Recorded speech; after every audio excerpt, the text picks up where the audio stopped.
Hello all of you, welcome back to my channel. मैं आज आप लोगों के लिए लेकर आ चुकी हूँ एक कलेक्टिव रीडिंग जिसका टॉपिक रहने वाला है मैसेज और the guidance for the current situation problems, या आपकी जो करंट सिचुएशन में जो भी प्रॉब्लम्स हैं या आपके लिए जो भी डिफ़िकल्टीज़ आ रही हैं उसमें आपके लिए क्या गाइडेंस है या क्या संदेश है, हम ये जानेंगे। चलिए, लेकिन ये रीडिंग जनरल है, कलेक्टिव है। हो सकता है कि आपके सिचुएशन के साथ एक्यूरेटली रेजोनेट करे, हो सकता है ना करे। ओपन माइंडेड होकर सुनिएगा, लेकिन ये गाइडेंस है तो ज़रूर आपके लिए हेल्पफुल होगी। और अगर आप इस वीडियो तक पहुँचे हैं जिसमें आपको ये गाइडेंस मिल रही है तो डेफिनेटली इसमें आपके लिए कोई ना कोई मैसेज है, कोई ना कोई गाइडेंस है, तभी आप इस वीडियो तक पहुँचे हैं। Okay,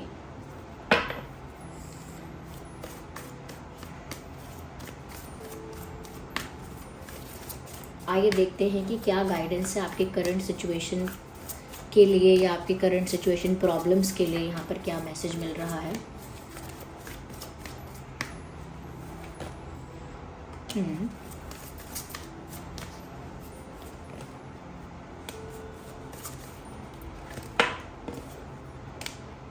interesting.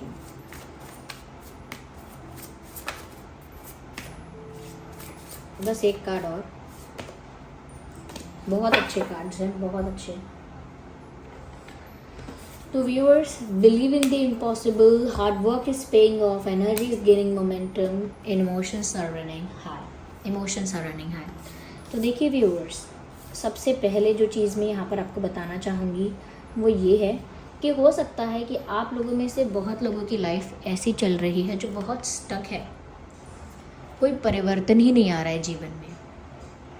आपको ऐसा लगता है कि आपकी लाइफ करियर वाइज हो, लव लाइफ हो, आपके पर्सनली आपकी लाइफ में कुछ हो, चेंज नहीं आ रहा है। एक ही तरह का पैटर्न, एक ही तरह का रूटीन, वही उठना, वही चीज़ें करना डेली, उन्हीं लोगों से मिलना जुलना, उसी इन्वायरमेंट में रहना, and nothing is changing for you. कुछ बदल ही नहीं रहा आपके लिए। आपके प्यार में भी आप एक लेवल अप नहीं जा पा रहे हैं, करियर में भी कोई ग्रोथ नहीं दिख रही, ना कोई चेंज दिख रहा। एक स्टकनेस हो गई है, एक कांस्टेंट चीज़ें आपके सामने बार बार आती रहती हैं, और वो एक कांस्टेंट बिहेवियर है, एक कांस्टेंट पैटर्न है, एक ही जैसा सिमिलर सेम पैटर्न जिस पर आपको चलना पड़ता है। एक ही जैसी चीज़ें हो रही हैं, हमें करनी पड़ती हैं एक जैसी चीज़ें, एक जैसा रूटीन, एक जैसी लाइफ। डेली अलग अलग नहीं होता है, हर दिन अलग अलग नहीं, बिल्कुल डिफरेंट नहीं कर सकते हैं हम। लेकिन स्टिल यहाँ पर ऐसा लगता है कि आप बहुत इस चीज़ से ऊब गए हैं। You're tired of being stuck in a situation. आप थक चुके हैं इस चीज़ से कि एक ही परिस्थिति में जैसे फंसे हुए हैं। समय आपको आगे लेकर नहीं जा रहा है, खुद आगे भाग रहा है, आप लेकिन वहीं फंसे हुए हैं। आपको ऐसा महसूस हो रहा है मेरी लाइफ में कब बदलाव आएगा, मेरी लाइफ में किसी भी तरह की ग्रोथ डेवलपमेंट कब होगी, क्या मैं ऐसे ही फंसा रहूँगा। दुनिया लोगों के लिए बदल गई, आपके फ्रेंड्स के लिए, आपके रिलेटिव्स के लिए, बड़े हो गए, जॉब लग गया है, शादी हो गया है, ये हो गया है, वो हो गया है, या कुछ ना कुछ कर रहे हैं लाइफ में। उनकी लाइफ काफ़ी हद तक बदली है, लेकिन आपको लगता है आपकी लाइफ तो वैसी की वैसी ही है। आज भी आपको लगता है ये चेंज नहीं हो रही है, कब बदलाव आएगा आपके जीवन में। थक गए हैं, किस्मत से हार रहे हैं। तो व्यूअर्स, अब बहुत समय तक स्टक नहीं रहने वाले। Congratulations, this is the good news for you. अगर अभी तक आप स्टक रहे हैं या कहीं ना कहीं आपकी लाइफ में एक स्टकनेस रही है और कोई भी मूवमेंट नहीं हुआ है, और इस मूवमेंट का, इस चेंज का आप इंतज़ार भी कर रहे थे और इस स्टक सिचुएशन से थक भी चुके थे, तो अब यहाँ पर viewers, your energy is gaining momentum, यानी कि now your in the energy to move. ऐसा लगता है ऑब्वियसली यही सही समय है, क्योंकि इस समय ऐसा लगता है कि अब आप मूव करने के लिए, चेंज के लिए आपकी एनर्जी प्रिपेयर है। यानी कि आपकी लाइफ में अब आप तैयार हो जाइए आगे बढ़ने के लिए, एक चेंज को विटनेस करने के लिए, क्योंकि जो चेंज नहीं आ रहा था वो एकदम से आएगा, एकदम से बदलाव आएगा। और आप जैसे गाड़ी खड़ी हुई है एक ही जगह पर बहुत दिनों से, एक ही स्थान पर खड़ी हुई है, लेकिन अब उसका इंजन स्टार्ट करना है और इंजन स्टार्ट रखना है। क्या कहते हैं उसे, थोड़ा सा वार्म अप टाइप मुझे पता नहीं गाड़ी के लिए क्या कहते हैं, लेकिन जैसे बहुत दिन से एक्सरसाइज नहीं की है या 2-4 दिन से भी नहीं की है, तो एकदम से टफ एक्सरसाइज नहीं कर सकते, थोड़ा वार्म अप करना चाहिए, थोड़ा वार्म करना चाहिए बॉडी को, थोड़ा वार्म अप करके भी। तो वैसे ही यहाँ पर प्री वर्कआउट टाइप जो होता है वैसा कुछ, तो ऐसा यहाँ पर ऐसा लग रहा है कि आपको भी ना थोड़ा सा एक एनर्जी में आ जाना है कि ठीक है अब मुझे दौड़ने के लिए तैयार होना है, मतलब मुझे अब मेरी लाइफ में मूवमेंट होने वाली है, मेरी लाइफ में चेंज होने वाला है, एक शिफ्ट होने वाला है, एक ट्रांसफॉर्मेशन होने वाला है। उसके लिए मुझे अपने आप को प्रिपेयर करना है मेंटली, फिजिकली। कहते हैं ना कि अरे मुझे 10 दिन की ट्रिप के लिए वहाँ जाना है, तो मेरी तबीयत ख़राब ना हो इसीलिए मैंने अभी से फिट रहना शुरू कर दिया है, या अच्छा खाना शुरू कर दिया है, या टाइम पे खाना शुरू कर दिया है, या फिर कहते हैं मुझे उनकी शादी में जाना है तब तक मुझे पतला होना है, मुझे शादी में ऐसे मोटा मोटा हैवी नहीं दिखना है, क्योंकि लेकिन फिर भी मोटा हैवी होने में कोई प्रॉब्लम नहीं है। लेकिन कई लोग अपने लिए संकल्प करते हैं कि मुझे वेट लूज़ करना ही है, या मुझे टीम में सिलेक्ट होना है, तो उसके लिए मुझे अपना वज़न बढ़ाना है, ये भी करना पड़ेगा। तो ये क्या है, संकल्प वाली बातें हैं कि हम डिसीजन लेके करते हैं। तो अब आप ऐसा लगता है कि आप अब उस एनर्जी में आने वाले हो, या फिर आ जाइए यहाँ पर। ये तो आपके लिए गाइडेंस है, क्योंकि आपकी लाइफ में मूवमेंट आने वाला है, चेंज आने वाला है, सडन चेंज, ट्रांसफॉर्मेशन आने वाला है। और ऐसा नहीं है कि छोटी छोटी ग्रोथ होगी, यानी कि थोड़ा थोड़ा एक एक स्टेप आगे बढ़ेंगे, ऐसा नहीं, एकदम से यहाँ से वहाँ पहुँचेंगे। एक हाई जंप करने वाले हैं आप, स्टेप 1 से डायरेक्ट स्टेप 5 तक पहुंचेंगे या स्टेप 4 तक पहुंचेंगे। तो एक हाई जंप आप लेने वाले हैं, और ये चेंज सडन भी होगा और ड्रास्टिक भी होगा, ज़्यादा मेजर चेंज होगा आपकी लाइफ का। माइनर चेंजेस की बात नहीं कर रही हूँ।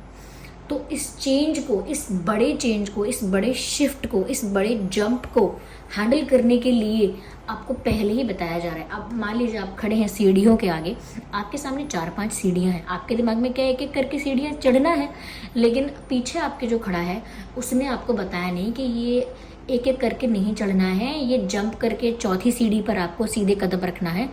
तो आप एकदम से, कोई बोलेगा तो आप गिर सकते हैं, चोट लग जाएगी, उस चीज़ को नहीं संभाल पाएंगे। एकदम से कैसे आप गिर भी जाएंगे तो बोलेंगे पहले बोला होता तो मैं अच्छे से चलता ना, अच्छे से जंप करता। तो इसीलिए यहाँ पर डिवाइन आपको पहले से गाइड कर रहे हैं। यूनिवर्स, जो भी आपके एंसेस्टर स्पिरिट्स हैं, आपके गार्जियन एंजल्स हैं, जिस भी एनर्जी पर, जिस भी भगवान पर, देवी देवता पर, जिस भी फॉर्म पर आपका विश्वास है, सबसे अधिक फेथ है आपका, वही समझिए, वही आपको गाइड कर रहे हैं कि अब एक बड़ा जंप लेना है, पहले से बता रहे हैं। तो अगर पीछे वाला व्यक्ति पहले से बोल दे कि अब आगे जंप लेना है, तो थोड़ा सा आप मेंटली प्रिपेयर कर लेंगे अपने आप को कि ऐसे जंप करूँगा, वैसे करूँगा, अभी करना है बस। तो तैयार हो जाएंगे, तो एक बार को कर भी लेंगे अच्छे से उस चेंज को एक्सेप्ट कर लेंगे और अच्छे से उसे अपनी लाइफ में अप्लाई कर पाएंगे। बस वैसा ही यहाँ पर है कि बदलाव आ रहा है, प्रिपेयर योरसेल्फ। ओके, दूसरी चीज़ यहाँ पर है कि इमोशनल थोड़े ज़्यादा इमोशनल भी आप हो सकते हैं कुछ आगे आने वाले समय में, क्योंकि ये बदलाव आ रहा है। तो ऐसा कोरा, सूखा, खाली बदलाव नहीं आ रहा है, आपकी भावनाओं को भी बदलेगा, इमोशंस में भी आप ये बदलाव महसूस करेंगे। ज़्यादा भावुक भी हो सकते हैं कई चीज़ों को लेकर, या जब चेंज आ रहा होता है ना, तो हमें समझ में नहीं आता कि ये चेंज किस लिए आ रहा है, अच्छे के लिए आ रहा है, क्या मेरा गलत होने वाला है, या क्या बदलाव आ रहा है। अब मेरी लाइफ चल रही थी ऐसी, तो अचानक से अब ये क्या होने लगा। कभी कभी हम ऐसी स्टेबिलिटी देखकर डर जाते हैं, चाहे हम कितना भी इस चेंज का इंतज़ार कर रहे थे कि बदलाव आए, लेकिन एकदम से आने लगता है तो डर लगने लगता है। जैसे कई लोग होते हैं जिनकी शादी फिक्स होती है तो बहुत दिन से एक्साइटेड रहते हैं, अरे मेरी शादी है, मुझे ये शॉपिंग करनी है, वैसा करना है, ये अरेंजमेंट होना चाहिए, वो अरेंजमेंट होना चाहिए।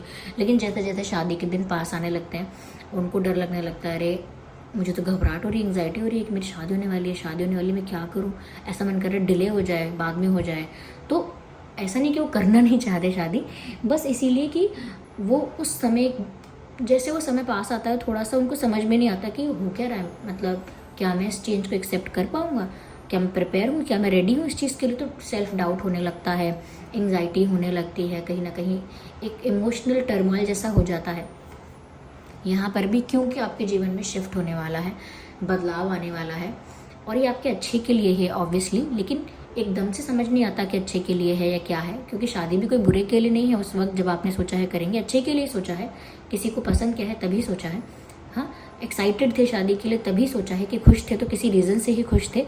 लेकिन जो अचानक से वो जो हम संभाल नहीं पाते हैं उस चीज़ को, उस चेंज को, तो उसको संभाल पाए, इसीलिए यहाँ पर आपको पहले भी बोला जा रहा है पहले से अवेयर किया। ये ऐसा लगता है कि पहले से बस आपको एक डिस्क्लेमर सा दे रहे हैं, सूचना सी दे रहे हैं पहले कि आगे आपको क्या मिलने वाला है।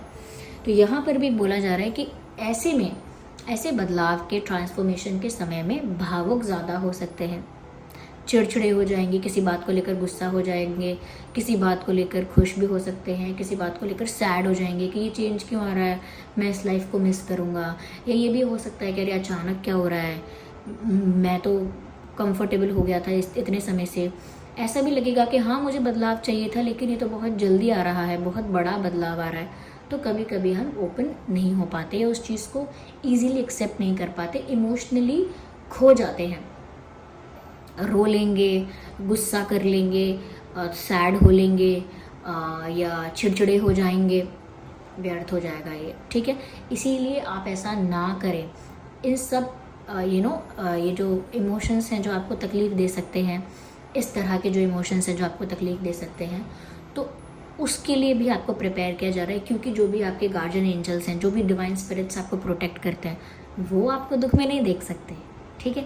तो आप अपने आप को प्रिपेयर्ड रखिएगा, ठीक है। और वो भी इसीलिए नहीं कि दुख झेलना है, दुख के लिए नहीं, आने वाले बदलाव को एक्सेप्ट करना है। तो उसके साथ जो जो हो रहा है मुझे एक्सेप्ट करते चलना है, ठीक है। अब कहीं तक जाना है और 2 फ्लाइट चेंज करनी है, तो चेंज करनी है ना। ये क्या 2 फ्लाइट चेंज करने का काम कौन करे, इतनी मेहनत करनी है, इतना सर दर्द कौन ले, ये नहीं, जाना है तो करनी है, ठीक है ना। तो यहाँ पर अच्छा मैसेज एक ये भी है, खुशी की खबर ये आ रही है, your hard work is paying off. यानी जितनी मेहनत की थी आपने, अब वो किसी भी अलग अलग लोग अलग अलग चीज़ों में मेहनत करते हैं। कुछ गृहिणियाँ हैं, ठीक है, हमारी माताएं हैं, गृहिणियाँ हैं, तो वो घर में बहुत सारी मेहनत करते हैं, अपने घर परिवार के लिए बहुत मेहनत करते हैं, इमोशनली, फिजिकली, मेंटली, फाइनेंशियली अगर केपेबल वो हैं, तो हर तरह से अपने परिवार को संतुष्ट, सुखी, खुश रखने के लिए दिन रात एक कर देते हैं। चाहे खुद की हेल्थ क्यों ना थोड़ा अनस्टेबल हो जाए, लेकिन परिवार के लिए हमेशा मेहनत करते हैं। तो ये मेहनत ऐसी भी हो सकती है, ये पढ़ाई लिखाई में जो स्टूडेंट्स मेहनत करते हैं ये वैसी भी हो सकती है, ये प्यार के लिए जो इंसान इंतज़ार करता है, एफर्ट्स लेता है, अटेम्प्ट्स लेता है, कोशिशें करता रहता है बार बार, वो हो सकता है। या इंसान अपने करियर में जो मेहनत करता है, अपने करियर के लिए, अपने गोल को अचीव करने के लिए जो हार्डवर्क करता है, दिन रात एक करता है, मेहनत करता है। या कहीं ना कहीं अगर किसी हेल्थ से अपनी हेल्थ से परेशान है, कोई हेल्थ इशू हो रहा है, तो वहाँ पर भी वो एक तपस्या जैसा कर रहा होता है कि कब वो इस सिचुएशन को ओवरकम करके बाहर आएगा, तो उससे भी बाहर आ सकता है। यानी कि जिस भी क्षेत्र में, जहाँ भी एक सही दिशा में आपने एफर्ट्स लिए थे, एक सही दिशा में आपने प्रयत्न किए थे, या अपनी एनर्जी और टाइम इन्वेस्ट किया था। एनर्जी और टाइम इन्वेस्ट करना भी एक तरह का कह सकते हैं तप है, एक तरह का हार्डवर्क है। तो वहाँ से भी आपको रिजल्ट मिलने वाला है। And it is paying you of, यानी कि इट्स पेइंग यू, यानी कि जितना आपने किया है उसका पूरा पूरा आपको रिवॉर्ड, उसका पूरा पूरा रिजल्ट आपको मिलेगा, आपकी मेहनत का पूरा पूरा फल आपको मिलेगा। उसमें से एक बूंद भी कोई चुरा नहीं पाएगा, छीन नहीं पाएगा आपसे, क्योंकि वो पूरा का पूरा आपकी मेहनत का है, आप डिज़र्व करते हैं। इसके साथ एक और भी बात अटैच करना चाहूँगी कि जो भी आपको मेहनत का फल मिलता है, जिस भी ऊंचाई पर आप पहुँचते हैं, जो भी गोल को आप अचीव करते हैं, इस बात का ध्यान रखें कि वो सक्सेस या वो ग्रोथ या वो अचीवमेंट या वो रिजल्ट, रिवॉर्ड जो भी है, विक्ट्री, व्हाटएवर इट इज़, ये आपके सर पे ना चढ़ जाए, इस बात का ध्यान रखिएगा। कभी कभी छोटी से छोटी अचीवमेंट इंसान का दिमाग ख़राब कर देती है। तो इसीलिए आपको इस चीज़ से अवेयर रहना है कि जो भी सब आपको मिला है, ये मेहनत का मिला है, कोई और मेहनत करेगा उसको मिल जाएगा। जो भी कुछ है अपने आप के लिए ज़्यादा क्या कहते हैं उसको, घमंडी नहीं होना है, अपने आप के लिए बहुत प्राउड ही नहीं होना है, थोड़ा नॉर्मल रखना है। कोई बोले अरे कॉन्ग्रेचुलेशंस, बोलना क्या कॉन्ग्रेचुलेशंस यार, it's all cool, it's all fine, अच्छा है, सब बढ़िया है, नहीं होता तो भी अच्छा था, हुआ है तो भी अच्छा है, ऐसा कुछ नहीं है कि बहुत बड़ी बात है। थोड़ा सा रिलैक्स रहिएगा, मतलब ऐसा नहीं है कि उसको वैल्यू मत कीजिएगा, वैल्यू कीजिए उसको। With the grace of God आपको मिला है, जो मिला है उसको वैल्यू कीजिए, सर माथे ऐसा कहते हैं ना, तो उसको सर माथे लगाइए, वैल्यू कीजिए, लेकिन अपने लिए प्राउड मत फील कीजिए, ठीक है, कि मैंने किया है, मैं हूँ अब जो हूँ, ऐसा मत कीजिएगा।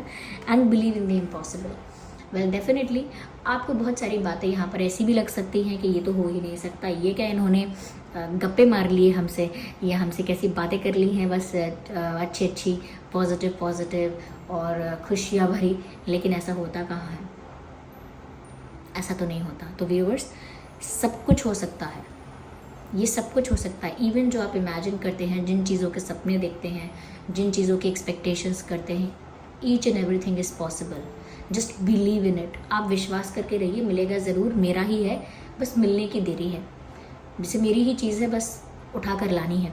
तो बस बिल्कुल कॉन्फिडेंस में, बिल्कुल विश्वास में, फेथ में रहिए, और जो आपको इम्पॉसिबल लग रही हैं वो चीज़ें भी होंगी तो आपको ऐसा लगेगा कि एक सरप्राइज़ हो गया है मेरे लिए।